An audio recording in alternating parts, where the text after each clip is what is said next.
कोमल चिड़िया बचपन से ही अभागी थी। जब वो छोटी थी तो उसकी माँ की मृत्यु हो गई थी। तब उसके पिता ने दूसरी शादी कर ली। सौतेली माँ ने भी कोमल चिड़िया को खूब परेशान किया। ऐसे ही दुख सहते सहते वो बड़ी हो गई। एक दिन कोमल चिड़िया की शादी बंटी चिड़े से हो जाती है। चिड़िया की सास बहुत सख्त मिजाज की थी। वो कोमल चिड़िया पर बहुत अत्याचार करती थी। अरे ओ बहू, उठो, जल्दी से झाड़ू पोछा करके मेरे लिए चाय बना कर ले आओ। सावित्री अपनी बहू से हमेशा काम ही करवाती रहती। अगर वो थोड़ी देर भी बैठती तो उसे किसी दूसरे काम में लगा देती।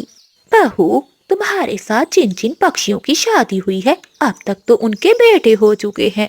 मैं बता रही हूँ, मुझे भी बेटा ही चाहिए। कुछ ही दिनों बाद कोमल चिड़िया एक अंडे को जन्म देती है, जिसमें से एक प्यारी चिड़िया बेटी बाहर आती है। जब सावित्री चिड़िया की बेटी को देखती है तो बहुत गुस्से में आ जाती है। अरे ओ कलमोही, बोला था ना कि बेटा चाहिए, बेटी नहीं। बंटी चिड़ा चुपचाप खड़ा अपनी माँ की बातें सुन रहा था। वो अपनी माँ को एक बार भी नहीं समझाता। अगली बार कोमल चिड़िया फिर से एक अंडे को जन्म देती है। सुन ले, अगर इस बार बेटा ना आया तो तेरी खैर नहीं होगी। लेकिन कुछ दिनों बाद उस अंडे से भी एक चिड़िया बेटी बाहर आती है। ये देखकर सावित्री आसमान सर पर उठा लेती है।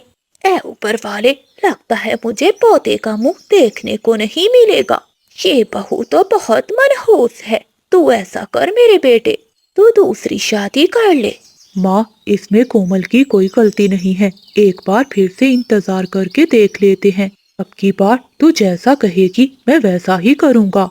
ऐसे ही कुछ दिन बीत जाते हैं। कुछ दिनों बाद कोमल चिड़िया फिर से एक बेटी को जन्म देती है। निकल जा, मेरे घर से निकल जा और अपनी तीनों बेटियों को भी लेकर जा। अब मैं तुझे इस घर में नहीं रख सकती। ऐसा कहते हुए सावित्री अपनी बहू और उसकी 3 बेटियों को घर से निकाल देती है। बंटी, तू चिंता नहीं कर, तेरी मैं शादी पारो चिड़िया से करवाऊंगी। वो बहुत सुंदर है। सावित्री अपने बेटे की शादी पारो चिड़िया से करवा देती है।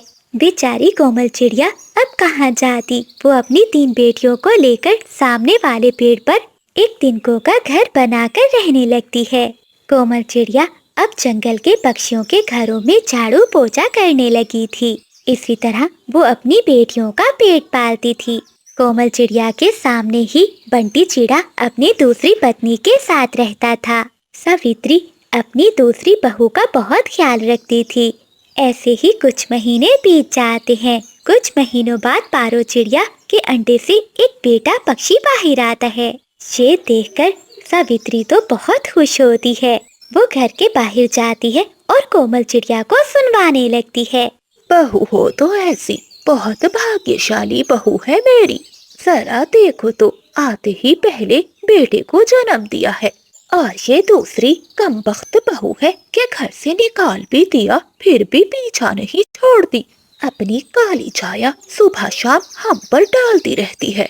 कोमल चिड़िया जब ये सारी बातें सुनती है तो उसे बहुत दुख होता है।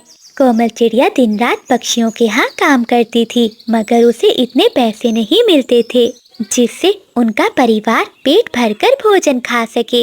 मेरी बच्चियों, तुम्हें और भूख तो नहीं लगी? माँ, लगी है, थोड़ा सा तो भोजन था, पेट भी नहीं भरा। ये सुनकर कोमल चिड़िया बहुत उदास हो जाती है। कभी कभी पारो चिड़िया भोजन ज्यादा बनाती थी और वो चुपके से अपने घर के बाहर भोजन रख दिया करती थी, जिससे कोमल की बेटियां वो भोजन उठाकर ले जाया करती थीं। एक दिन सावित्री उन तीनों बेटियों को भोजन उठाते हुए देख लेती है। अरे पापा, तुम अब तीनों यहाँ का भोजन खाओगी? क्या तुम्हें पता नहीं है कि तुम्हारी माँ को क्यों घर से निकाला था मैंने? तुम्हारी वजह से, तुम तीनों बेटियों की वजह से। ये बात सुनकर मीना, मुन्नी और चुन्नी के तो होश उड़ जाते हैं। मीना अपनी बहनों से कहती है, अरे, मुझे तो लगा था इसमें मम्मा की गलती है, हमें क्यों निकाला गया।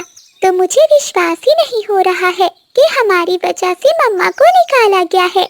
मम्मा कितनी तकलीफें उठा रही है सिर्फ हमारी बेटी होने की वजह से। सावित्री वो भोजन उठाती है और सामने एक बिल्ली को डाल देती है। अपने सामने बिल्ली को भोजन खाता हुआ देखकर वो तीनों बच्चियां रोने लगती हैं। उसी समय एक सुंदर पक्षी वहां आती है। अरे, तुम्हें शर्म नहीं आती? तुमने इन छोटी बच्चियों को भोजन नहीं खाने दिया। जो भोजन था वो तुमने बिल्ली को डाल दिया। क्या तुम्हें इन बच्चियों का दर्द नहीं है? तभी कोमल चिड़िया वहां आती है और वो ये सब देखकर रोने लगती है।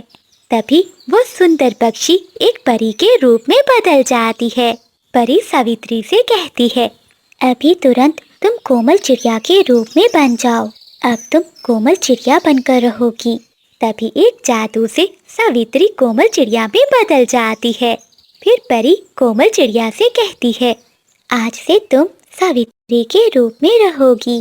परी के ऐसा कहते ही कोमल चिड़िया सावित्री में बदल जाती है।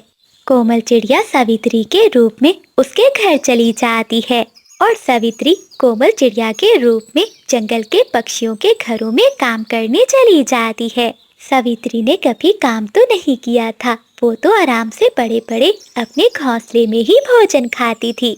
इससे वो बहुत आलसी हो गई थी। तभी उस घर की मालकिन तोती आ जाती है। ढंग से काम नहीं करने आता क्या? आज कितनी देर हो गई, अभी तक तुमने बर्तन साफ नहीं किए, और हाँ, जो साफ किए हैं वो भी गंदे हैं। ऐसे सावित्री तोती की सारी बातें सुनती है और वहाँ से कव्वी के घर चली जाती है। वो बिजली कव्वी के घर बहुत फुर्ती से काम करती है, लेकिन अनाड़ी होने के कारण वो फर्श पर पड़ा हुआ पानी ठीक से साफ नहीं कर पाती। बिजली कव्वी जब वहाँ आती है तो वो पानी पर पाँव रखते ही नीचे गिर जाती है। हाय रे, मर गई मैं तो उठ भी नहीं पा रही। बिजली कव्वी उठती है और गुस्से में सावित्री से कहती है, कल तो तुमने कितना अच्छा काम किया था, आज क्या तुम्हारा दिमाग खराब हो गया है क्या? चुड़ैल कहीं की, मेरी कमर तोड़ कर रख दी। निकल जा मेरे घर से, अभी के अभी निकल जा। कल से अगर मुझे दिखाई दी तो तेरी टांगे तोड़ दूंगी। इसी तरह से जब सावित्री दूसरे पक्षियों के घर काम करने जाती है तो सभी पक्षी काम ठीक से ना करने के कारण सभी उसे घर से निकाल देते हैं। ए ऊपर वाले, ये मैं कैसी नर्क में आ गई। जब सावित्री चिड़िया के रूप में घर आती है तो उसकी बेटियां रोने लगती हैं। चुप कर जाओ, सुबह से सर में दर्द हो रहा है और ऊपर से तुम चिल्ला रही हो। चुप कर जाओ। लेकिन चिड़िया की बेटियां चुप नहीं होती। सावित्री को गुस्सा आता है और वो चिड़िया की तीनों बेटियों को मारने लगती है। सामने घर में जब कोमल चिड़िया, जो सावित्री के रूप में बनी बैठी थी, अपनी बच्चियों की आवाज सुनकर वहां आती है। वो अपनी बेटियों को वहां से लेकर अपनी सास के घर में आ जाती है। कोमल चिड़िया अपने पति और पारों से कहती है, आज से ये हमारे साथ ही रहेगी। माँ जी, मैं तो आपसे कब से कह रही हूँ कि कोमल और उनकी तीनों बेटियों को यहाँ ले आइए। हम सब साथ में रहेंगे तो कितना अच्छा लगेगा, लेकिन आपने ही मना किया हमेशा। सावित्री को सब पक्षी काम से निकाल देते हैं। अब तो वो भूख से तड़प रही थी। बहुत दुखी होकर वो एक कुएं में कूदने ही वाली थी कि तभी वो परी वहाँ आ जाती है। बस सावित्री, अब तुम्हें अपनी गलती का एहसास हो गया है। तुम्हें भूख और गरीबी का एहसास भी हो गया है। जाओ, जादू आज से खत्म हुआ। ऐसा कहते ही सावित्री फिर से अपने असली रूप में आ जाती है। उधर कोमल चिड़िया भी अपने असली रूप में आ जाती है। ये देखकर सब हैरान हो जाते हैं। तभी सावित्री वहाँ आती है और चिड़िया से माफी मांगती है। कोमल बहू, अब हम सब मिलकर रहेंगे। मैं तुम्हें कभी दुख नहीं दूंगी। बोल, अब जलाई की रोटी। इस बार तो तेरा पंख तवे पर जला रही हूँ, अगली बार सीधा आग में जलाऊंगी। माँ, मुझे छोड़ दीजिए, बहुत दर्द हो रहा है। चिड़िया की रोने की आवाज सुनकर उसका देवर और देवरानी वहाँ आते हैं। माँ, ये आप क्या कर रही हैं? बेचारी भाभी पर ऐसा अत्याचार क्यों? तू चुप कर। अगर इसे यहाँ रहना है तो मेरे अत्याचार सहने ही पड़ेंगे। समय कैसे बदल जाता है कुछ भी पता नहीं चलता। कुछ दिन पहले कोमल चिड़िया इस घर की बड़ी बहू होने की वजह से बहुत इज्जत और प्यार पाती थी, मगर एक दिन उसके पति को एक चील खा जाती है। देख बहू, मेरा बेटा तो रहा नहीं। अगर तू अपने मायके जाकर रहना चाहती है तो चली जा। माँ जी, मैं यहीं रहकर उनकी यादों के सहारे जिंदगी गुजार लूंगी। अगर यहाँ रहेगी तो जैसे मैं चाहूंगी वैसे ही रहना पड़ेगा। ठीक है माँ जी, मैं रह लूंगी। बस उसी दिन से चिड़िया की सास उस पर अत्याचार करना शुरू कर देती है। घर के सारे काम कोमल चिड़िया से ही करवाती और ऊपर से उसे मारती भी थी। एक दिन कोमल चिड़िया घर के सारे काम करके भोजन खाने ही बैठी थी कि तभी उसकी सास वहाँ आती है। रुक जा, अब भागन कहेगी। अगर एक नवाला भी मुंह में डाला तो मुझसे बुरा कोई नहीं होगा। परंतु माँ जी, आप सबने तो भोजन खा लिया है। हाँ हाँ, खा लिया है। जूठे बर्तन तो है, वो कौन धोएगा? क्या तेरा बाप धोएगा? जा, उन बर्तनों को धो। उनमें से जो बचा कुचा हो उसे खा लेना। कोमल चिड़िया भोजन वहीं रखकर वहाँ से चली जाती है और वो नलके पर जाकर बर्तन धोने लगती है।